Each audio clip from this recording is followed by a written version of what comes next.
اعوذ باللہ من الشیطان الرجیم بسم اللہ الرحمن الرحیم والذین کفروا بآیات اللہ ولقائہ اولئک یئسوا من رحمتی واولئک لهم عذاب علیم۔ سورہ قصص کا تیسرا رکوع ہے۔ اللہ تبارک و تعالی کا ارشاد مبارک ہے، جو لوگ اللہ کی آیات اور ملاقات کے منکر ہوئے وہ میری رحمت سے نا امید ہوں گے اور ان کے لیے دردناک عذاب ہوگا۔ اگلی آیات میں حضرت ابراہیم علیہ السلام کے بارے میں فرمایا کہ جب انہوں نے اپنے قوم کو توحید کی دعوت دی اور بت پرستی چھوڑنے کا قوم کو حکم دیا تو ان کی قوم نے یہی کہا کہ ان کو مار ڈالو یا آگ میں جلا دو۔ چنانچہ قوم نے ابراہیم علیہ السلام کو آگ میں ڈالا۔ اللہ نے فرمایا قلنا یا نار کونی بردا وسلاما علی ابراہیم، اس آگ کو اللہ نے سلامتی والا بنا دیا اور ابراہیم علیہ السلام آگ سے صحیح سالم نکل آئے۔ ان فی ذلک لآیات لقوم یؤمنون،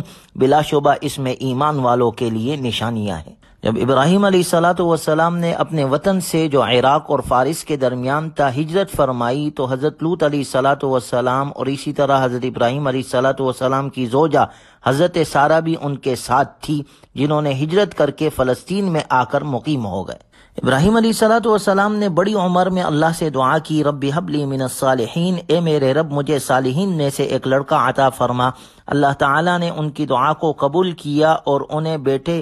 اسحاق کی بشارت دی اور ان کے بیٹے حضرت یعقوب کی پیدائش سے متعلق بھی بتلایا۔ فبشرناها باسحاق ومن وراء اسحاق یعقوب۔ اللہ تعالیٰ نے حضرت ابراہیم علیہ السلام کو بیٹا اسحاق علیہ السلام عطا کیا اور پھر اسحاق علیہ السلام کے بیٹے حضرت یعقوب علیہ السلام انہی کی اولاد میں سے ہے، اور پھر ان کے بعد بنی اسرائیل کے اندر نبوت کا جتنا بھی سلسلہ چلا ہے وہ سب کا حضرت ابراہیم علیہ السلام کے ساتھ تعلق ہے، یعنی ذریت میں اللہ نے نبوت بھی رکھ دی، کتابوں کا نازل فرمانا بھی انہی کی ذریت میں رکھ دیا۔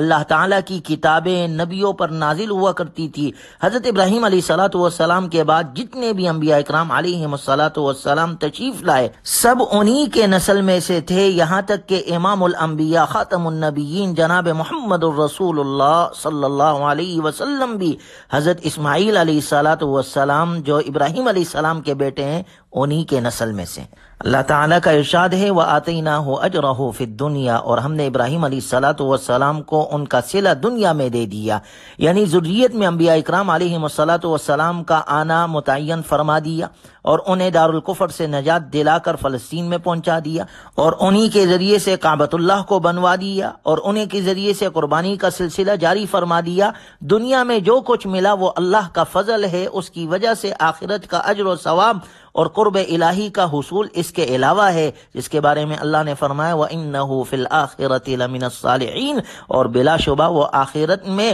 صالحین میں سے ہوں گے۔ اس کے بعد حضرت لوط علیہ السلام کا ذکر ہے۔ جب ابراہیم علیہ السلام نے اپنے وطن سے ہجرت کی تو ان کے ساتھ ان کے بھتیجے حضرت لوط علیہ السلام بھی تشریف لائے۔ حضرت لوط علیہ السلام کو بھی اللہ نے نبوت سے سرفراز فرمایا۔ یہ جس قوم کی طرف مبعوث ہوئے ان کی قوم میں بے حیائی پائی جاتی تھی، انہوں نے اپنے قوم کو اللہ کی طرف دعوت دی اور بے حیائی سے روکا تو قوم نے جواب دیا فَمَا كَانَ جَوَابَ قَوْمِهِ إِلَّا أَنْ قَالُوا ائْتِنَا بِعَذَابِ اللَّهِ إِن كُنتَ مِنَ الصَّادِقِينَ۔ ان کے قوم کا جواب یہی تھا، کہنے لگے آپ اللہ کا عذاب لے آئے اگر آپ سچوں میں سے ہیں۔ وَلَمَّا جَاءَتْ رُسُلُنَا إِبْرَاهِيمَ بِالْبُشْرَى، اللہ کا ارشاد ہے جب ہمارے فرشتے خوشخبری لے کر ابراہیم علیہ السلام کے پاس آئے قالوا انا مہلکو اہل هذه القریہ، تو انہوں نے کہا بلا شبہ ہم اس بستی کو ہلاک کرنے والے ہیں، ان اہلها كانوا ظالمین، بلا شبہ اس بستی کے لوگ ظالم ہیں۔ قال ان فیہا لوطا، ابراہیم علیہ السلام نے کہا یہ یقینی بات ہے کہ اس بستی میں لوط علیہ السلام بھی ہے۔ انہوں نے کہا ہم خوب جانتے ہیں اس بستی میں کون ہے، لننجینہ واہلہ الا امرأتہ كانت من الغابرین، ہم لوط علیہ السلام کو اور اس کے گھر والوں کو ضرور بھی ضرور نجات دیں گے سوائے اس کے بیوی کے، وہ رہ جانے والوں میں سے ہے۔ چنانچہ جب اللہ کی طرف سے بھیجے ہوئے وہ فرشتے عذاب لے کر آئے تو انہوں نے لوط علیہ السلام سے کہا قالوا لا تخف ولا تحزن، آپ ڈریے نہیں اور رنج نہ کیجیے، ہم آپ کو بچائیں گے اور ان پر اللہ کی طرف سے عذاب نازل ہونے والا ہے۔ حضرت جبرائیل علیہ الصلوۃ والسلام نے قوم لوط کو اٹھا کر اس طرح پلٹ دیا کہ نیچے کا حصہ اوپر اور اوپر کا حصہ نیچے کر دیا، اور اوپر سے پتھروں کی بارش بھی ہو گئی، اس طرح یہ سب لوگ ہلاک اور برباد ہو گئے۔ اس کے بعد قوم شعیب کا ذکر ہے، وَإِلَىٰ مَدْيَنَ أَخَاهُمْ شُعَيْبًا، اور ہم نے مدین والوں کے پاس ان کے بھائی شعیب علیہ الصلوۃ والسلام کو بھیجا، فَقَالَ يَا قَوْمِ اعْبُدُوا اللَّهَ وَارْجُوا الْيَوْمَ الْآخِرَ وَلَا تَعْثُوا فِي الْأَرْضِ مُفْسِدِينَ۔ انہوں نے کہا، اے میری قوم، اللہ کی عبادت کرو، آخرت کے دن کی توقع رکھو اور زمین میں فساد مت پھیلاؤ۔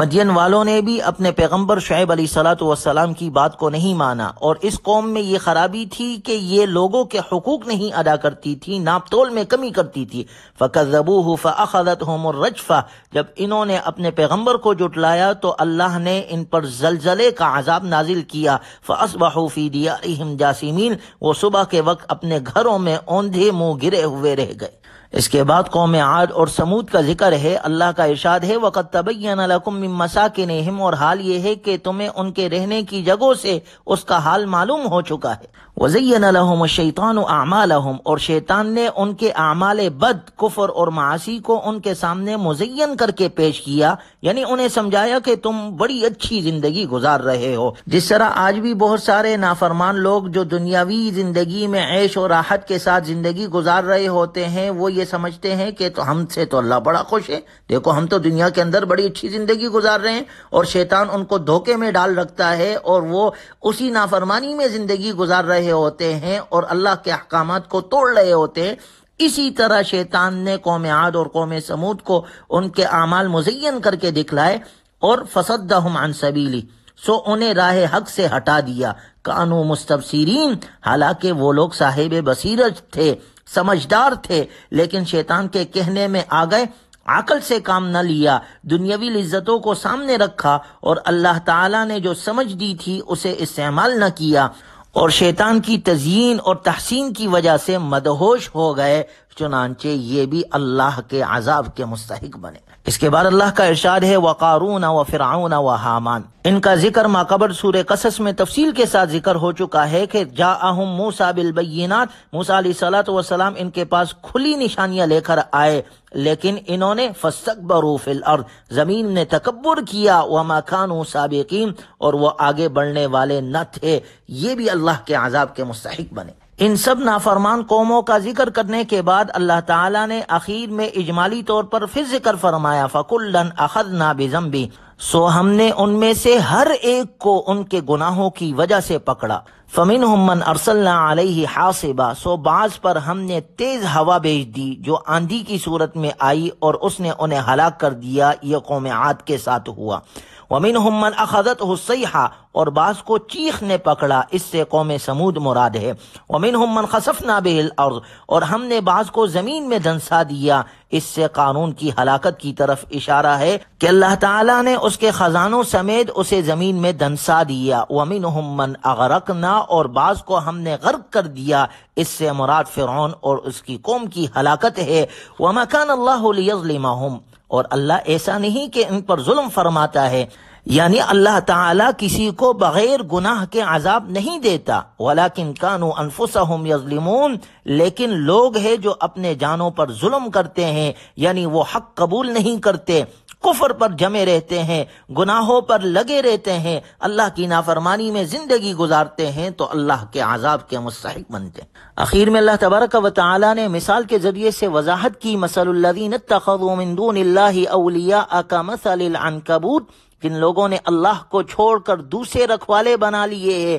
اوروں کو معبود بنا لیا ہے، ان کی مثال مکڑی کی سی ہے، اتخذت بیتا، جس نے کوئی گھر بنا لیا ہو، وَإِنَّ أَوْهَنَ الْبُيُوتِ لَبَيْتُ الْعَنْكَبُوتِ، اور کھلی بات ہے کہ تمام گھروں میں سب سے زیادہ کمزور گھر مکڑی کا ہوتا ہے۔ لَوْ كَانُوا يَعْلَمُونَ، کاش یہ لوگ جانتے کہ جن جھوٹے خداؤں پر انہوں نے بھروسہ کیا ہوا ہے وہ مکڑی کے جالے سے زیادہ کمزور ہے اور انہیں کوئی فائدہ نہیں پہنچا سکتے۔ مشرکین کے بتوں کو مکڑی کے ساتھ تشبیہ دی گئی ہے، جیسے کہ اس کا جالا بہت کمزور ہوتا ہے، نہ سردی سے بچا سکتا ہے نہ گرمی سے، اور نہ ہی تیز ہواؤں کا مقابلہ کر سکتا ہے۔ یوں ہی مشرکوں کے بت کمزور ہے، نہ انہیں نقصان سے بچا سکتے ہیں اور نہ ہی کوئی فائدہ پہنچا سکتے ہیں، گویا معبود برحق صرف ایک اللہ ہے۔ اللہ تبارک و تعالی ہمیں اللہ کی عبادت کی توفیق عطا فرمائے، ہر قسم کے گناہ، تکبر، معاصی سے اللہ ہماری حفاظت فرمائے اور قرآنی تعلیمات پر عمل کی توفیق عطا فرمائے۔ وآخر دعوانا ان الحمد للہ رب العالمین۔